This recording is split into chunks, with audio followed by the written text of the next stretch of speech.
Kakhalnyo tarik unaitung kalong kasgi ka kerpang bat ka basa jingkan mau haki babun ki pad nang Shillong jaga Jylla Meghalaya kitip bagi jarak he kerpang ya kani kasngi ka balong ka lungkhu sngi yap jong Tirot sing le bat kani kasngi khalnyo tarik unaitung 8,000 arpulai kalong ka lungkhu sngi yap ka basis pa phrapu phra jong uni ukhlawat kari bat ka himanong klaw ka jukun mau Burom ya uni uri ukraw hakani kasngi layo iru ya kisenteu ki badap shon hakmat umot sakan mau jong uni uri kraw ya ka bala penggeng hakawei na kijaka hakasnau mairang mission shu hakani kasngi na kalyang kinoket kam jok HYC West Khasi Hills but not West Khasi Hills kira lej banbu senteu haute umot jong Tirot sing bat hakaju ka por ke HYC West Khasi Hills kala yo ban palai baru e ka Shiti ka ban sa sam Shillong jong than West Khasi Hills district ban Pyrshah e ka jingwan Trei ki bar Jylla hakani ka than bat hakani ka jingwan bu senteu la don lang ulum lang Khars imli President HYC West Khasi Hills nang ta usamla wante bok GS HYC West Khasi Hills u President ka HYC North West Khasi Hills usamla joblang kharna yor lambat ki dekhot jong ka seng na gini ki than ini budin ini Pyrshah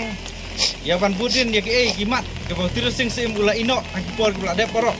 KLP baniada ki jak benu bejongi ngamar ngi kat panang rung kat panang mi kisngi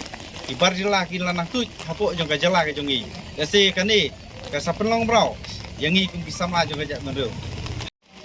ya ka bau ula pna ini hot juga HYC West Khasi Hills kat HYC West ya ka bau yo kenuan ka kadi ka ya ka bau yo iya mu betul buat jong awat ko jadi ini yang kebang laki Tirot sing kadi ke sniyap jong awat ko jadi ini